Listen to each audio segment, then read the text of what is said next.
il est rentré à la maison en souriant, le teint allé par un mois en Grèce, sa maîtresse faisant rouler une valise de luxe sur le parquet, tel un homme revenant dans un royaume qu'il croyait lui appartiendrait toujours. Puis il a levé les yeux vers le mur du salon et s'est figé. Le portrait de mariage avait disparu. À sa place était accrochée une immense photographie encadrée de moi, debout à côté d'un autre homme, souriant tous les deux sous la lumière dorée du soir dans le désert de l'Arizona. Et juste en dessous, monté dans un cadre noir comme un trophée, se trouvait un document légal ne portant qu'un seul nom sous la rubrique propriétaire, le mien. Daniel Mercier aimait faire des annonces en public parce que les lieux publics lui donnaient le contrôle. Si des gens regardaient, il devenait charmant, confiant, impossible à contredire sans paraître émotive ou instable. Je l'ai appris lentement au cours de 17 ans de mariage. De la même manière que les femmes apprennent souvent la vérité sur les hommes.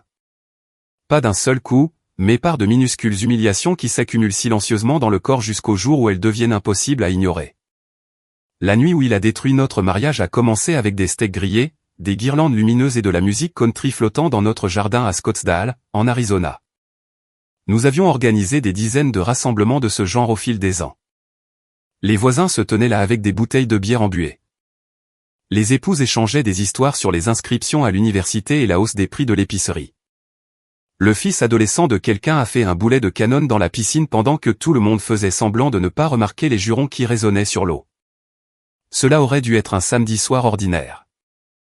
Je transportais un plateau de salade de maïs depuis la cuisine quand j'ai entendu Daniel rire près du bar du patio. Pas son rire habituel.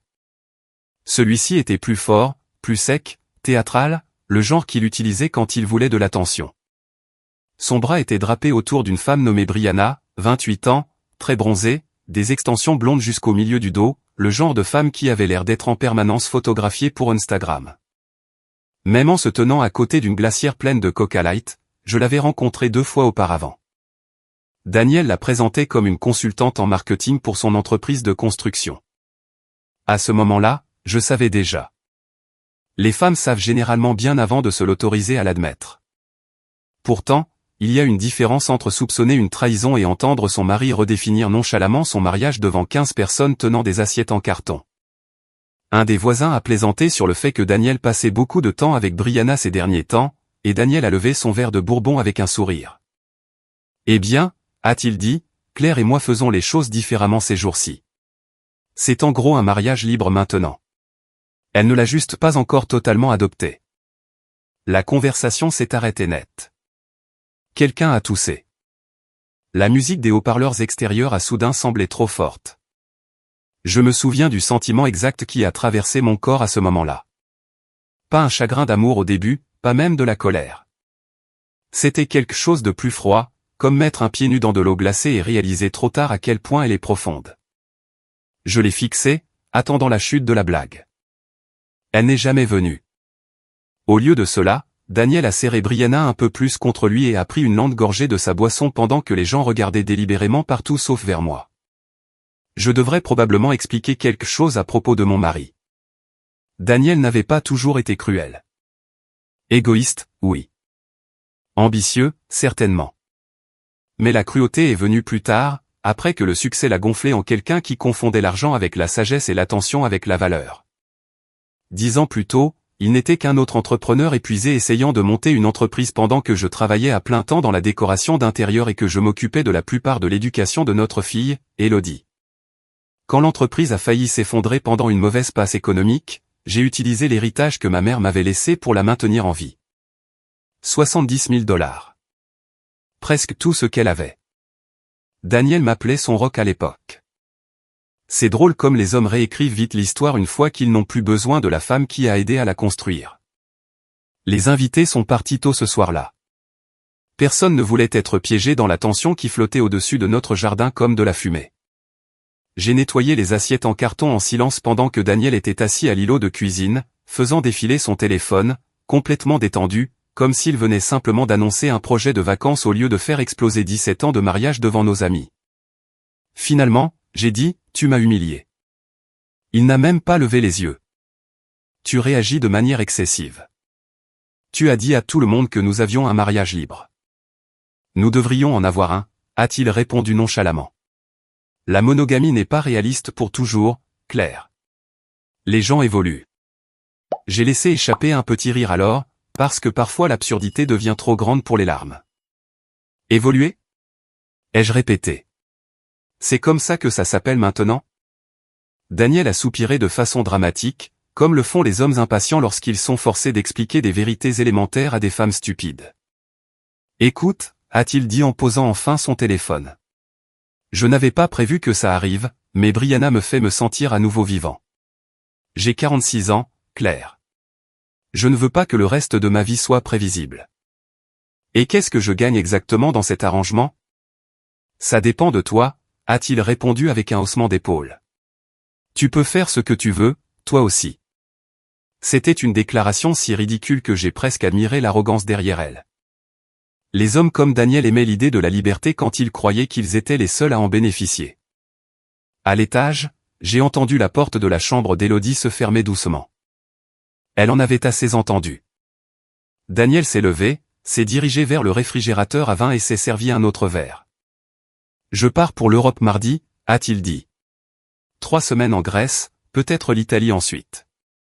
Brianna vient avec moi. Je l'ai dévisagé. Tu es sérieux? Oui. Tu penses que je suis juste censé rester ici et attendre pendant que tu te pavanes avec ta maîtresse à travers l'Europe? Il s'est tourné lentement vers moi, l'irritation durcissant son visage. Maîtresse est un mot dramatique. Et honnêtement, Claire, ce rôle de victime est épuisant. J'essaie d'être honnête avec toi au lieu de me cacher. Voilà. Le langage moderne que les gens égoïstes utilisaient pour faire passer la trahison pour de l'éveil.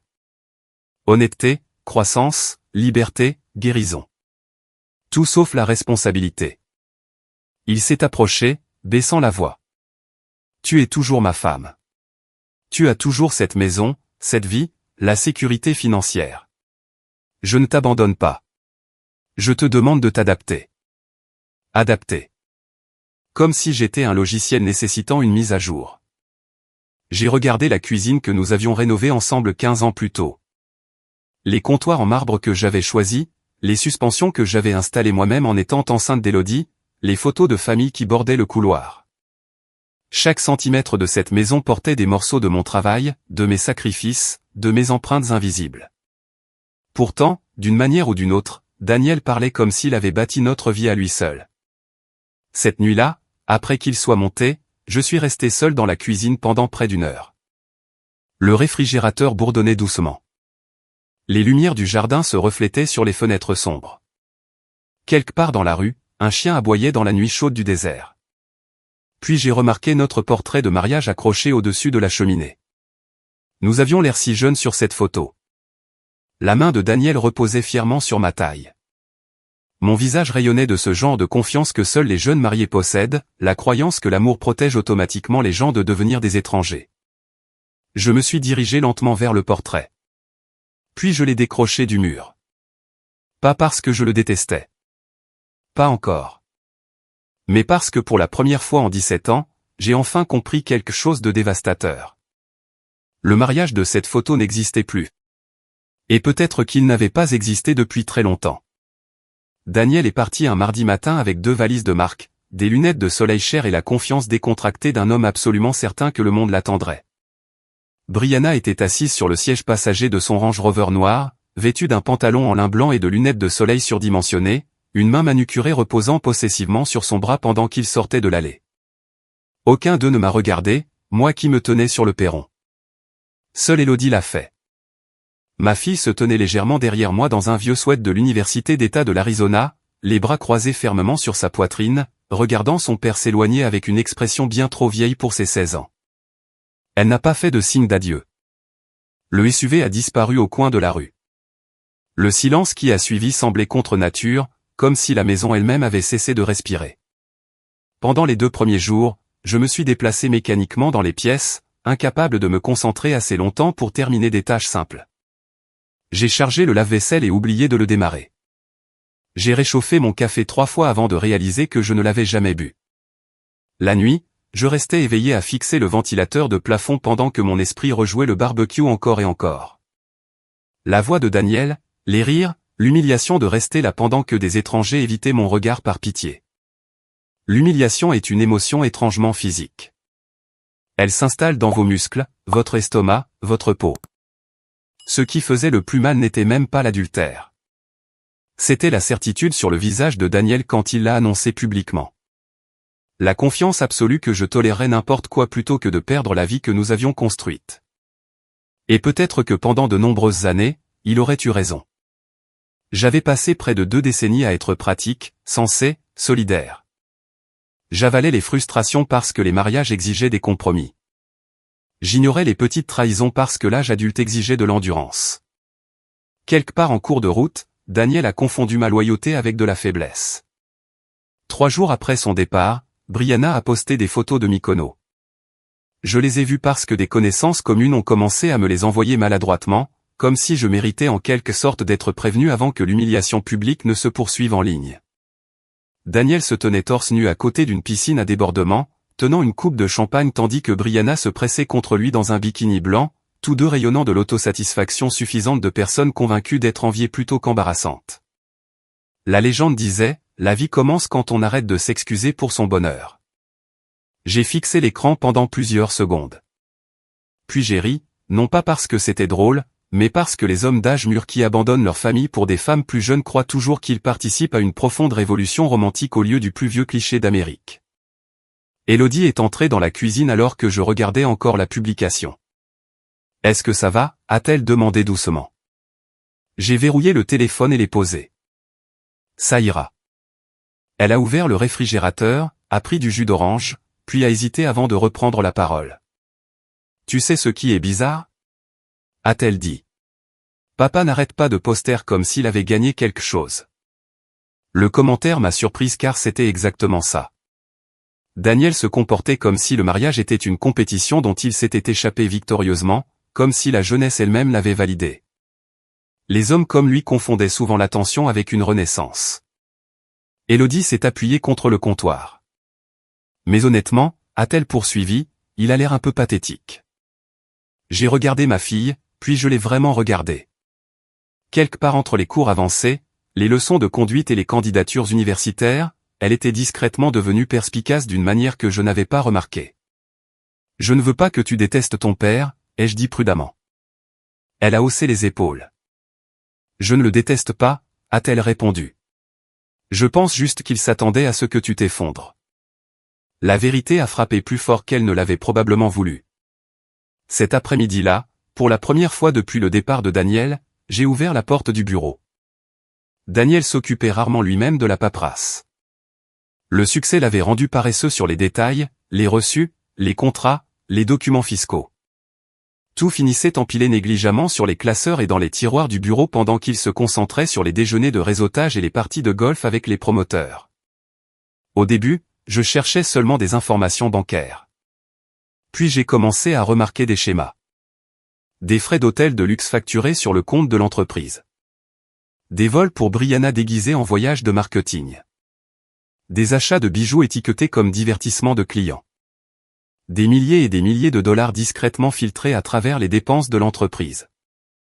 Je suis resté assise au bureau pendant près de 3 heures, triant les documents en pile tandis que quelque chose à l'intérieur de moi changeait lentement de forme. Pas de la rage. De la clarté.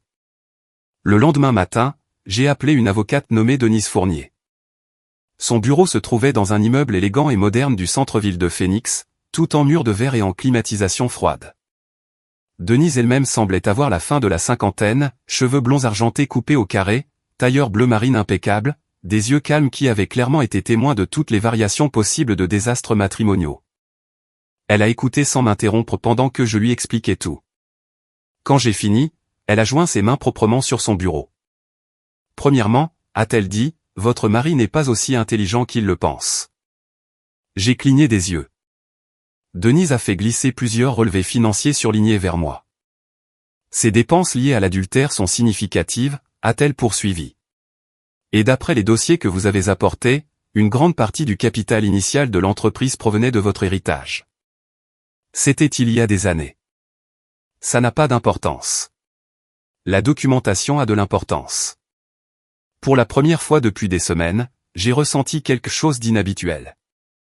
Pas de l'espoir, exactement, mais un mouvement. Denise s'est légèrement penchée en arrière. Claire, les hommes comme votre mari font souvent la même erreur, a-t-elle dit. Ils pensent que le conjoint qui maintient la stabilité n'a aucun pouvoir parce que ce travail n'est pas tapa accent grave l'œil. J'ai baissé les yeux sur la paperasse en silence. Il pense qu'il a construit cette vie tout seul, ai-je admis. Non, a corrigé Denise doucement. Il pense que vous ne cesserez jamais de le protéger. La phrase s'est logée profondément en moi. Parce qu'elle avait raison. Chaque année de notre mariage, j'avais nettoyé les dégâts émotionnels que Daniel créait. J'adoucissais son caractère avec Élodie. Je m'occupais des vacances, des anniversaires, des horaires scolaires, des réparations, des impôts, des obligations familiales. J'absorbais le stress si complètement qu'à la fin, il ne le voyait plus du tout. Le travail invisible ne reste invisible que jusqu'à ce qu'il disparaisse. Au cours des 2 semaines suivantes, ma vie a retrouvé une structure. J'ai repris contact avec d'anciens collègues de ma carrière en décoration d'intérieur et j'ai découvert quelque chose de surprenant. Les gens me respectaient encore. D'anciens clients se souvenaient chaleureusement de mon travail. Un ancien collègue m'a invité à être consultante pour la rénovation d'un hôtel-boutique à Sedona. Un autre m'a demandé si j'envisagerais de reprendre des projets résidentiels indépendants. Chaque conversation me donnait l'impression de retrouver des fragments d'une femme que j'avais abandonnée des années plus tôt. Pendant ce temps, Daniel appelait à peine à la maison. Il envoyait des textos occasionnellement, généralement tard le soir, heure de l'Arizona. On s'amuse bien ici. Tu devrais vraiment te détendre davantage. Ou, j'espère qu'Élodie se comporte bien. Pas une seule fois il ne m'a demandé comment j'allais vraiment. Un soir, Élodie et moi avons commandé de la nourriture thaïlandaise et avons mangé sur le patio tandis que la chaleur du désert déferlait sur le quartier en vagues lentes. Le ciel brûlait d'orange au-delà des montagnes. Tu as l'air différente, a-t-elle dit soudainement. J'ai jeté un coup d'œil vers elle. Différente en bien ou différente en effrayant? Un peu des deux, a-t-elle admis. J'ai souri faiblement. Peut-être que je suis juste fatigué d'être sous-estimé. Élodie a baissé les yeux sur son assiette un instant avant de reprendre la parole. Tu sais, a-t-elle dit prudemment, papa a toujours agi comme si tu avais plus besoin de lui que lui de toi. La phrase s'est installée lourdement entre nous parce que la chose terrible, c'est que pendant des années, je l'avais cru aussi. Cette nuit-là, après qu'Élodie soit montée, je suis entré dans le salon en portant une boîte en carton. Une par une, j'ai retiré les photos des étagères et des murs. Pas avec colère, pas de façon dramatique, mais méthodiquement. Photos de mariage, portraits de famille, souvenirs de vacances soigneusement sélectionnés pour ressembler à la permanence. À minuit, la pièce semblait étrangement plus grande. Il y avait un espace vide au-dessus de la cheminée où notre portrait de mariage avait été accroché pendant 17 ans. Le rectangle pâle sur le mur restait visible sous l'éclairage encastré comme un fantôme refusant de disparaître. Je suis resté là à le regarder pendant un long moment. Puis, de manière inattendue, j'ai souri. Non pas parce que j'avais guéri, non pas parce que j'avais cessé de souffrir, mais parce que pour la première fois depuis que Daniel m'avait publiquement humilié, j'ai réalisé quelque chose d'important. Il pensait m'avoir laissé sans pouvoir. Ce qu'il avait réellement fait, c'était de me laisser seul assez longtemps pour me souvenir de qui j'étais avant de construire toute ma vie autour de lui. À la 3e semaine des vacances européennes de Daniel, les gens de notre quartier avaient cessé de faire semblant de ne pas savoir. Les liaisons adultères prospèrent sur le secret. L'humiliation survit sur la performance. Daniel avait rendu la nôtre publique, ce qui signifiait que tout le monde devenait soudainement prudent avec moi, de la manière lente et maladroite que les Américains adoptent souvent lorsqu'ils sont confrontés à une tragédie personnelle visible. Les femmes à l'épicerie me touchaient le bras un peu trop doucement. Les voisins me parlaient avec une gentillesse exagérée. Même le caissier adolescent de notre café local me regardait avec cette expression inconfortable que les gens réservent aux veuves et aux épouses abandonnées. La pitié m'épuisait plus que la colère ne l'avait jamais fait. Alors j'ai arrêté de me cacher. Pas de façon dramatique, pas de façon vindicative. J'ai simplement commencé à vivre différemment. Chaque matin, je conduisais 40 minutes vers le nord jusqu'à Sedona pour le projet de rénovation de l'hôtel-boutique que j'avais accepté de consulter. La propriété était adossée à des falaises de grès rouge qui brillaient sous le soleil du désert, et pour la première fois depuis des années, mes journées appartenaient à quelque chose au-delà du maintien du confort de Daniel. Je passais des heures à examiner les textures, les plans d'éclairage, l'agencement des meubles. Je me disputais avec les entrepreneurs sur les finitions des carreaux et je riais en mangeant des plats à emporter avec des architectes assez jeunes pour m'appeler « Madame », sans réaliser à quel point cela sonnait irritant. Et lentement, presque invisiblement, j'ai commencé à redevenir moi-même. Un après-midi, alors que j'examinais des échantillons de tissus dans le bureau de design temporaire, j'ai rencontré Evan Dubois. Il était l'architecte principal du projet, 48 ans, divorcé, posé de la manière calme que les hommes émotionnellement matures ont souvent. Pas de montre-tape à accent grave-l'œil, pas de charme forcé, pas de besoin désespéré de dominer les conversations. Il écoutait attentivement quand les gens parlaient. Il se souvenait des détails. Il s'excusait quand il interrompait quelqu'un. La première fois qu'il m'a apporté un café, il m'a demandé comment je le prenais au lieu de supposer. J'avais presque oublié à quel point le respect de base pouvait être séduisant. Pourtant, rien d'inapproprié ne s'est passé entre nous. Loin de là. Ce qui m'a le plus surprise, c'est la rapidité avec laquelle mes collègues ont supposé qu'il devait y avoir quelque chose de romantique qui se développait simplement parce qu'un homme et une femme de plus de 40 ans appréciaient la compagnie l'un de l'autre. Les Américains adoraient les histoires de réinvention. Ils aimaient particulièrement les histoires où les femmes trahies émergeaient immédiatement rayonnantes aux côtés d'hommes plus sages et plus gentils. Mais ma vraie transformation avait très peu à voir avec la romance. Elle avait à voir avec la colère qui s'était enfin durcie en respect de soi. Pendant ce temps, Daniel continuait de diffuser sa crise de la quarantaine en ligne comme un adolescent découvrant la liberté pour la première fois. Capri, Santorin, Positano, d'interminables photos de dîners sur les toits, d'excursions en yacht, de sacs de créateurs. Brianna postait des vidéos où il trinquait avec des verres de champagne tandis que Daniel souriait à côté d'elle avec la confiance excessive et raide d'un homme essayant désespérément de se convaincre qu'il était heureux. Parfois, tard dans la nuit, j'étudiais attentivement ces photos. Non pas parce qu'il me manquait, mais parce que je reconnaissais quelque chose de tragique en elle. Daniel avait l'air épuisé. Pas physiquement, mais spirituellement. Le genre d'épuisement qui vient de la performance du bonheur au lieu de l'expérience. Les gens imaginent souvent la vengeance comme une destruction. Des disputes hurlantes, du verre brisé, des trahisons dramatiques rendues à mesure égale. Mais la vraie vengeance, je commençais à le comprendre, était bien plus silencieuse. La vraie vengeance, c'était l'indifférence. C'était de récupérer les parties de soi-même que quelqu'un d'autre vous avait convaincu d'être trop vieille, trop ennuyeuse, trop dépendante pour survivre sans lui. 3 jours avant le retour prévu de Daniel à la maison, Denise m'a appelé à son bureau. Elle a fait glisser un dossier sur le bureau. J'ai finalisé l'accord de propriété temporaire, a-t-elle dit. J'ai ouvert le dossier lentement. Parce que Daniel avait canalisé les fonds matrimoniaux dans l'adultère de manière si imprudente, et parce que la compte initiale pour notre maison remontait directement à mon héritage, Denise avait obtenu une position de force avant même que la procédure de divorce formelle ne commence. La mauvaise conduite financière de Daniel nous donnait un avantage significatif. La maison resterait sous mon contrôle résidentiel exclusif pendant la séparation. Il va perdre la tête, ai-je murmuré. L'expression de Denise est restée calme. Non, a-t-elle corrigé doucement. Il va perdre l'illusion que les actions n'ont pas de conséquences. Il y avait quelque chose de presque réconfortant dans sa précision. Pas de cruauté, pas de théâtralité, juste de la responsabilité. Sur le chemin du retour, la lumière du soleil de l'Arizona s'étirait en or sur l'autoroute tandis que du rock classique jouait doucement dans les haut-parleurs. Pour la première fois depuis des mois, peut-être des années, j'ai baissé les vitres et j'ai laissé l'air chaud du désert inonder la voiture. J'ai réalisé alors que je ne voulais plus que Daniel soit détruit. Cela m'a surprise. Quelques semaines plus tôt, j'aurais fantasmé de l'humilier publiquement comme il m'avait humilié. Je le voulais honteux, brisé, puni. Mais plus profondément que la rage, il y avait quelque chose de plus calme et de bien plus dangereux. Je voulais la liberté. Ce soir-là, Élodie m'a aidé à repeindre le salon. Nous avons déplacé les meubles, couvert les sols de bâches en plastique et passé des heures à transformer les vieux murs beiges en un blanc chaud et plus doux qui rendait toute la pièce plus lumineuse. De la musique jouait depuis le téléphone d'Élodie tandis que les rouleaux à peinture se déplaçaient rythmiquement sur les cloisons sèches. À un moment donné, elle est descendue de l'escabeau et a regardé autour d'elle d'un air pensif.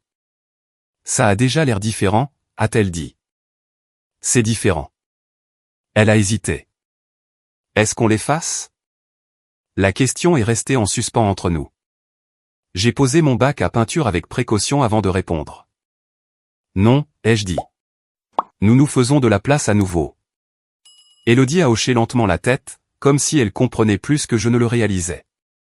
2 jours plus tard, la maison ressemblait à peine à celle que Daniel avait laissée derrière lui. Non pas parce que je l'avais redécorée de manière extravagante, mais parce que j'avais enlevé la lourdeur. Les meubles en cuir foncé avaient disparu, remplacés par des tissus plus clairs et des lignes plus épurées.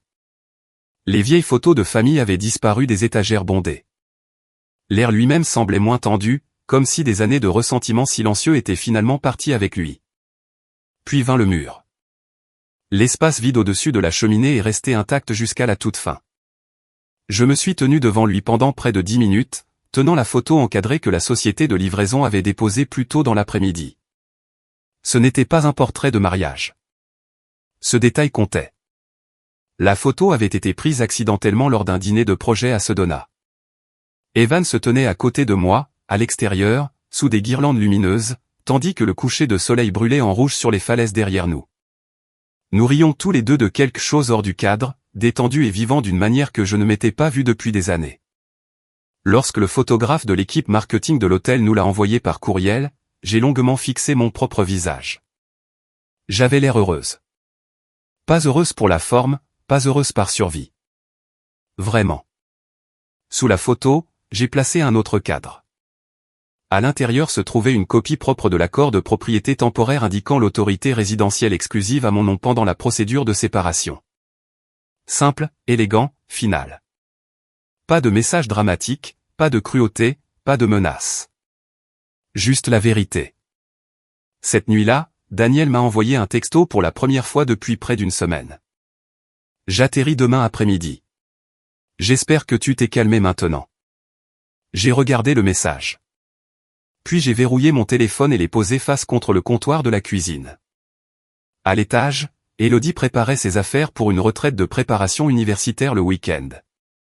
Le lave-vaisselle bourdonnait doucement. Dehors, le vent chaud du désert frôlait les meubles de la terrasse. Et soudain, debout là, dans la maison silencieuse que j'avais passé 17 ans à protéger, j'ai compris quelque chose qui a tout changé. Daniel croyait que le pouvoir venait du fait de faire en sorte que les gens aient peur de vous perdre. Mais le vrai pouvoir venait du fait de ne plus avoir peur soi-même. Le lendemain, à exactement 16h42, mon mari a franchi la porte d'entrée, croyant qu'il possédait toujours la vie qu'il avait abandonnée. Et puis il a levé les yeux vers le mur. Le premier son que j'ai entendu fut celui de la porte de garage qui s'ouvrait en grinçant sous la maison. Puis des pas confiants, le genre de pas qu'un homme fait quand il croit revenir à quelque chose de permanent. J'étais debout à l'îlot de la cuisine, en train de couper des citrons pour du thé glacé, quand Daniel est entré par le vestibule, portant 2 valises chères et une odeur d'eau de Cologne d'aéroport et de crème solaire méditerranéenne. Il avait l'air plus bronzé, plus mince, excessivement reposé, comme tous les acteurs divorcés photographiés sur un yacht lors d'une dépression nerveuse publique. Pendant une étrange seconde, le revoir après presque un mois a serré ma poitrine d'un vieil instinct. 17 ans de mariage ne disparaissent pas proprement. Votre corps se souvient encore du rythme de la présence de quelqu'un même après que votre esprit ne lui fasse plus confiance. Daniel a jeté ses clés de voiture sur le comptoir. Eh bien, a-t-il dit nonchalamment, tu es toujours en vie ici? Je n'ai rien dit. Il a enlevé lentement ses lunettes de soleil et a regardé autour de la cuisine.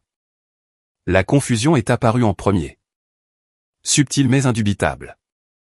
La nouvelle couleur de peinture, les meubles réarrangés visibles depuis le couloir, l'absence de désordre, l'étrange légèreté émotionnelle dans la pièce. C'était l'expression d'un homme réalisant qu'il était revenu à des coordonnées familières, seulement pour découvrir que le terrain lui-même avait changé. Qu'est-ce qui s'est passé ici, a-t-il demandé. J'ai redécoré. Il a avancé plus loin dans la maison, faisant rouler sa valise derrière lui. Je suis restée silencieuse, m'essuyant lentement les mains avec un torchon tout en le regardant absorber chaque différence, une par une. La vieille console avait disparu. Les photos de famille encadrées avaient disparu. Même l'air sentait différemment, plus léger en quelque sorte, imprégné de bougies aux agrumes au lieu du parfum de bois de cèdre préféré de Daniel. Il a froncé les sourcils. Où est Élodie?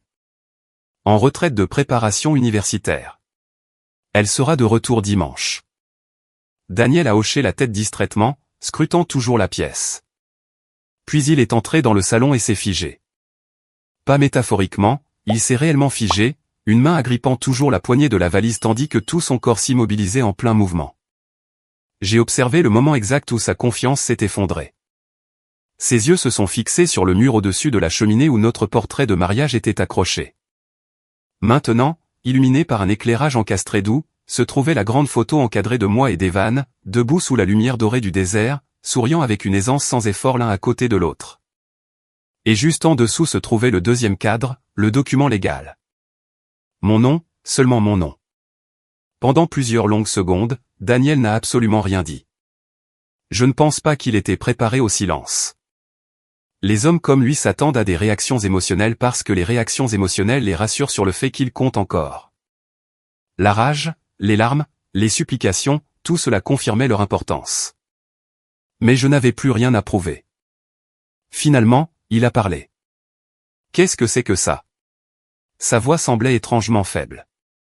J'ai plié soigneusement le torchon et l'ai posé sur le comptoir. Une photographie, ai-je répondu calmement. Je vois bien ça. Ses yeux se sont déplacés entre la photo et le document encadré en dessous. C'est qui, ce type? Il s'appelle Evan. Daniel a laissé échapper un rire sec qui ne contenait aucune trace d'humour. Tu es incroyable. L'accusation m'a presque amusé. Je suis incroyable? Tu passes un mois à faire semblant d'être dévasté et maintenant tu accroches des photos d'un autre homme dans ma maison. Voilà. Ma maison. Même maintenant. Même après tout. J'ai marché lentement dans le salon jusqu'à ce que je me tienne à quelques mètres de lui. Ce n'est plus ta maison, Daniel. Sa mâchoire s'est immédiatement contractée. Sûrement pas. J'ai fait un geste léger vers le document légal. Tu devrais lire les papiers. Il a lâché la poignée de la valise et a arraché le cadre du mur, parcourant agressivement la page tandis que la couleur se drainait lentement de son visage. Qu'est-ce que c'est? C'est le contrôle résidentiel temporaire pendant la procédure de séparation. Tu as demandé le divorce? Oui. Espèce de petite sournoise. Non, ai-je interrompu doucement. Prudente. Petite. La pièce est retombée dans le silence. Daniel m'a regardé, me regardant vraiment pour la première fois depuis qu'il était entré. Je pouvais presque voir les calculs se faire derrière ses yeux, la prise de conscience soudaine que les événements avaient continué à se dérouler pendant qu'il jouait aux riches touristes à travers l'Europe. Quand comptais-tu me parler de ça, exactement, a-t-il exigé. Tu semblais occupé. Il a jeté le cadre sur le canapé. C'est à cause de lui, a-t-il lancé en désignant la photo. Tu couches avec un architecte maintenant. L'ancienne version de moi se serait défendue émotionnellement, aurait expliqué, justifié, plaidé pour être comprise. Mais quelque chose de fondamental en moi avait changé pendant ces semaines seules. Non, ai-je répondu simplement. Ce n'est pas le cas. Daniel a cligné des yeux. Quoi? Evan est un collègue et un ami. Alors pourquoi diable sa photo est-elle accrochée dans mon salon? J'ai légèrement penché la tête. Choix de mots intéressant. Son expression s'est durcie. Tu sais très bien ce que je veux dire. Non, ai-je répondu d'un ton égal. Je ne pense pas. Le silence s'est étiré douloureusement. Puis, pour la première fois depuis que je l'avais rencontré 20 ans plus tôt, j'ai vu Daniel lutter pour garder le contrôle d'une conversation. Tu essaies de m'humilier, a-t-il dit finalement. J'ai presque ri. L'humiliation. Un mot fascinant venant de lui. Tu as annoncé ta liaison à notre barbecue, lui ai-je rappelé doucement. Devant nos amis, devant notre fille. C'est différent. Pourquoi? Parce que j'ai été honnête. L'hypocrisie a atterri si lourdement entre nous que même Daniel a semblé l'entendre après que les mots aient quitté sa bouche. J'ai croisé lentement les bras. Tu m'as dit que c'était un mariage libre, ai-je dit. Tu m'as dit de m'adapter. Ses yeux se sont rétrécis. Ce n'est pas la même chose, et tu le sais. Voilà enfin la vérité, sous tout son langage moderne sur la liberté, l'évolution et l'honnêteté. Daniel n'a jamais voulu l'égalité. Il voulait la permission. La permission de trahir sans conséquence. La permission de se sentir désiré tout en gardant la vie stable que j'avais passé des années à construire à ses côtés. Les hommes comme Daniel appelaient ça la liberté parce que l'égoïsme est un mot laid lorsqu'il est prononcé à voix haute. Il a de nouveau regardé autour du salon, mais cette fois son expression portait quelque chose de plus profond que la colère. La peur. Parce que pour la première fois, il comprenait clairement la situation. Je ne me battais plus pour lui. Je le laissais derrière moi. Tu as vraiment fait tout ça pendant que j'étais parti, a-t-il murmuré doucement. Oui. Et tu ne m'as même pas appelé. La déclaration en a révélé plus qu'il ne le voulait. Il croyait sincèrement que je passerais ce mois à le poursuivre émotionnellement pendant qu'il voyageait en Europe avec une autre femme. J'ai soutenu son regard. Tu étais déjà parti, Daniel. Son visage s'est légèrement crispé. Non, a-t-il dit, je suis parti en voyage. Non, ai-je répété calmement. Tu as quitté ta famille bien avant l'aéroport. Pendant un bref instant, une émotion sincère a percé sa colère. Pas du remords, exactement. Quelque chose de plus inconfortable. La reconnaissance. À l'étage, une lame de parquet a craqué doucement. Daniel a jeté un coup d'œil vers l'escalier juste au moment où Élodie descendait lentement à mi-chemin, un sac à dos sur l'épaule. Elle était rentrée plus tôt de la retraite avec les parents d'une amie et avait apparemment entendu assez de l'étage pour comprendre ce qui se passait. Salut, a dit Daniel maladroitement. Élodie s'est arrêtée à mi-chemin de l'escalier. Ses yeux se sont déplacés vers la photo sur le mur, puis vers les papiers légaux, et enfin vers son père. La déception sur son visage l'a frappé plus fort que tout ce que j'avais dit. Papa, a-t-elle demandé doucement, tu pensais vraiment que maman allait juste rester assise ici pour toujours pendant que tu te baladais en Europe avec ta petite amie? Daniel a ouvert la bouche, l'a refermée. Élodie a secoué lentement la tête. C'est toi qui es parti le premier. Des mots simples, mais dévastateurs. Daniel a soudain paru plus vieux, debout au milieu de la pièce, entouré de preuves que la vie avait continué à évoluer sans lui. La confiance qu'il avait affichée en entrant par la porte d'entrée avait complètement disparu, remplacée maintenant par quelque chose de creux et de désorienté.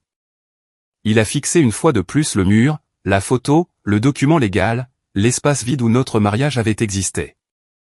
Et pour la première fois depuis que tout ce cauchemar avait commencé, mon mari a enfin compris la vérité. Il avait confondu ma loyauté avec de la dépendance. Et maintenant, il se tenait au milieu des conséquences de cette erreur. Après qu'Élodie soit montée, la maison est devenue insupportablement silencieuse. Daniel est resté debout près de la cheminée pendant quelques secondes de plus, fixant l'accord de propriété encadré comme si le jargon juridique pouvait se réorganiser s'il le regardait assez longtemps. Le soleil de fin d'après-midi s'étirait sur le parquet en long rectangle doré, illuminant les particules de poussière qui flottaient paresseusement dans l'air entre nous. Pendant des années, le silence dans notre mariage m'avait effrayé. Maintenant, il me protégeait. Daniel a finalement desserré sa prise sur la poignée de la valise et a marché lentement vers la cuisine. Il a ouvert le réfrigérateur automatiquement, puis s'est arrêté à mi-chemin, confus par les récipients inconnus et les étagères réorganisées. De petits détails le déstabilisaient plus qu'il ne voulait l'admettre. La maison ne l'anticipait plus. Cette prise de conscience semblait le blesser d'une manière que les documents légaux ne pouvaient pas. Il a fermé la porte du réfrigérateur plus fort que nécessaire. Alors c'est tout ? A-t-il demandé sans se retourner. Tu as tout décidé pendant que j'étais parti. Je me suis appuyé légèrement contre le comptoir. Non, ai-je dit calmement. Tu as tout décidé au moment où tu as exigé que j'accepte ton adultère comme condition pour rester marié. Daniel a expiré brusquement par le nez. Tu déformes les choses. Je les clarifie. Il s'est tourné vers moi, la frustration assombrissant son visage. Tu sais quel est ton problème, Claire ? A-t-il lancé. Tu fais toujours paraître les choses plus froides qu'elles ne le sont vraiment. J'ai presque souri. Cette accusation m'aurait détruite des années plus tôt parce qu'il y avait une part de vérité enfouie dedans. J'étais devenue plus froide. Pas cruelle, juste plus disposée à ne plus adoucir la réalité pour que les autres puissent rester à l'aise avec. Tu m'as embarrassé publiquement, ai-je répondu d'un ton égal. Tu as disparu pendant un mois avec une autre femme. Tu as utilisé l'argent de l'entreprise pour le financer. Et tu es choqué que j'ai arrêté de te protéger. La mâchoire de Daniel s'est instantanément crispée au mot « protéger » parce qu'au fond de lui, il savait exactement ce que je voulais dire. pendant près de 2 décennies, j'avais fonctionné comme une isolation émotionnelle autour de sa vie. J'absorbais les conséquences avant qu'elles ne l'atteignent. Je réparais les relations après que son caractère les ait endommagées. Je me souvenais des anniversaires, envoyais des cartes de remerciement, prenais les rendez-vous chez le dentiste, surveillais les notes d'Élodie, équilibrais les comptes, organisais les vacances, entretenais les liens sociaux, gérais les entrepreneurs, supervisais les réparations. Planifiais les voyages, gérais les urgences. Daniel jouait le rôle du succès en public pendant que je maintenais discrètement la machinerie en dessous. La tragédie n'était pas qu'il ne l'appréciait pas. La tragédie était qu'à la fin, il ne le voyait plus du tout. Il s'est dirigé vers les portes-fenêtres et a regardé dehors la piscine, qui miroitait sous la lumière du soir. « Je ne pensais pas que tu irais aussi loin », a-t-il admis doucement. Voilà encore. Pas du remords. De la surprise. Comme si mon respect de moi-même avait en quelque sorte violé un accord qu'aucun de nous n'avait consciemment signé. Tu ne pensais pas que je partirais, ai-je corrigé. Daniel s'est passé une main sur le visage lentement, l'épuisement commençant à poindre sous le bronzage et les vêtements de vacances coûteux. Ça ne devait pas se passer comme ça. Je l'ai étudié attentivement. Les hommes d'âge mûr croyaient souvent que le malheur venait de l'extérieur de leur vie. Le vieillissement, la routine, la responsabilité, le mariage. Ils couraient après l'excitation parce que l'excitation semblait plus facile que de se confronter à eux-mêmes. Les liaisons devenaient des miroirs leur renvoyant temporairement la jeunesse, mais les miroirs finissent toujours par échouer.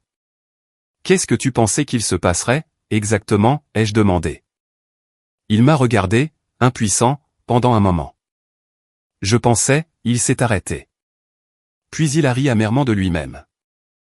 C'est ça le problème, a-t-il marmonné. Je n'ai pas pensé. Il ne l'avait pas fait. Daniel avait confondu l'appétit avec la vérité, l'attention avec le sens, la fuite avec la liberté. Et parce que le monde récompense souvent les hommes confiants bien avant de les juger, il avait supposé que les conséquences l'exempteraient lui aussi, d'une manière ou d'une autre. Je me suis dirigé lentement vers le salon et me suis assise sur le canapé sous la photo encadrée. Daniel est resté debout à quelques mètres, incertain maintenant, émotionnellement désarmé d'une manière que je n'avais jamais vue auparavant. « J'ai besoin que tu comprennes quelque chose », ai-je dit doucement. Il a levé les yeux. « Je ne te déteste pas. » Ce n'était clairement pas la réponse qu'il attendait. Alors pourquoi est-ce que ça ressemble à une punition ? Parce que la responsabilité ressemble toujours à une punition pour les gens qui s'attendaient à l'immunité. Mais je ne l'ai pas dit à voix haute. Au lieu de cela, j'ai regardé vers le mur au-dessus de la cheminée. Quand tu es parti, ai-je continué, je pensais que la vengeance signifiait te faire du mal en retour. J'imaginais t'humilier comme tu m'avais humilié. Daniel n'a rien dit. Mais quelque part pendant ce mois, ai-je dit doucement, j'ai réalisé quelque chose de pire que de te perdre. Il a légèrement froncé les sourcils. Quoi ? J'ai réalisé à quel point je m'étais perdu en essayant de maintenir ce mariage en vie. Les mots se sont installés lourdement dans la pièce. Dehors, le vent du désert bruissait doucement dans les palmiers qui entouraient le jardin. Quelque part dans le quartier, une tondeuse à gazon bourdonnait faiblement dans le silence du soir. Daniel s'est laissé tomber lentement dans le fauteuil en face de moi. Pour la première fois depuis des années, nous ressemblions à deux personnes ordinaires au lieu d'un mari et d'une femme enfermés dans de vieux rôles. Je n'ai jamais voulu détruire notre famille, a-t-il admis doucement. Non, ai-je répondu. Tu pensais juste qu'elle survivrait à tout ce que tu lui ferais. Ses yeux sont tombés vers le sol. C'était la chose la plus proche de l'honnêteté qu'il m'avait offerte depuis très longtemps. Au cours des semaines suivantes, notre séparation s'est déroulée avec moins de drame que la plupart des gens ne s'y attendaient. Les amis attendaient des disputes hurlantes, des crises publiques, une guerre juridique acharnée. Au lieu de cela, la réalité est arrivée lentement et inconfortablement. Daniel a emménagé dans un appartement de luxe en centre-ville, s'accrochant d'abord encore à des fragments du style de vie qu'il associait au succès. Mais les mathématiques du divorce sont beaucoup moins glamour que les fantasmes de vacances. Les honoraires d'avocat se sont accumulés. Les comptes de l'entreprise se sont resserrés sous examen financier. Les dépenses inutiles ont soudainement eu des conséquences.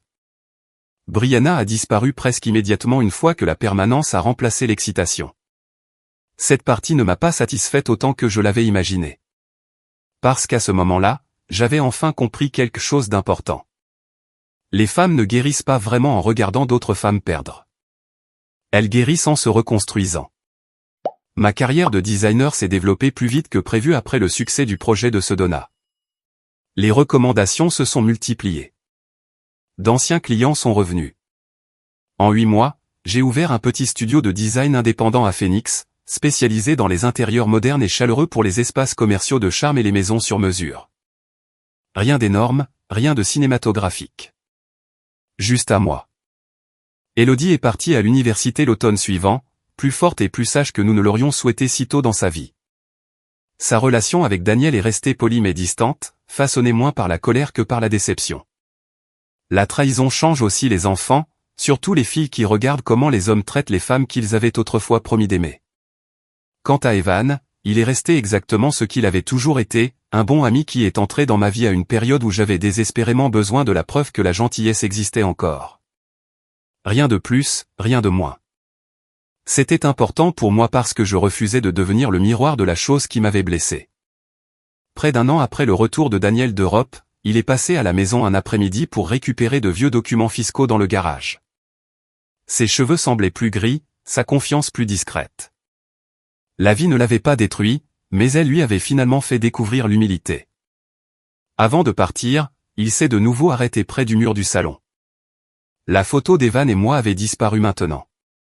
À sa place était accrochée une autre photo, Elodie et moi, pieds nus sur une plage de Californie au coucher du soleil pendant ses vacances de printemps. Toutes les deux riant face au vent. Daniel l'a regardé pendant plusieurs secondes. Puis il m'a regardé. « Tu as l'air heureuse », a-t-il dit. Et pour la première fois depuis très longtemps, la réponse est venue facilement. Je le suis. Pas parce qu'il souffrait. Pas parce que j'avais gagné. Mais parce que quelque part au milieu de toute cette humiliation et de ce chagrin, j'avais finalement cessé de mesurer ma valeur à travers la capacité de quelqu'un d'autre à me choisir. Daniel a hoché lentement la tête, comme s'il comprenait quelque chose de trop tard pour le changer. Puis il est parti tranquillement. J'ai verrouillé la porte derrière lui et je suis resté seul dans le silence paisible de la maison que nous avions autrefois construite ensemble. Sauf que maintenant, enfin, je me sentais chez moi. Parfois, les gens pensent que le pouvoir signifie avoir la liberté de trahir les autres sans conséquence. Mais le vrai pouvoir, celui qui dure, vient du fait de partir la tête haute, avec sa dignité intacte, après que quelqu'un a essayé de vous convaincre que vous n'étiez rien sans lui. Et c'est peut-être cela, la plus cruelle des vengeances, guérir si complètement que la personne qui vous a brisé ne reconnaît plus la version de vous qui se tient devant elle. Si cette histoire vous a touché d'une manière ou d'une autre, si vous avez déjà dû vous reconstruire après une trahison, un chagrin d'amour ou une humiliation, prenez un moment pour partager vos pensées ci-dessous. Et si vous aimez les histoires de vengeance émotionnelles et réalistes avec du sens et de la profondeur, n'oubliez pas de vous abonner et de nous rejoindre pour le prochain voyage.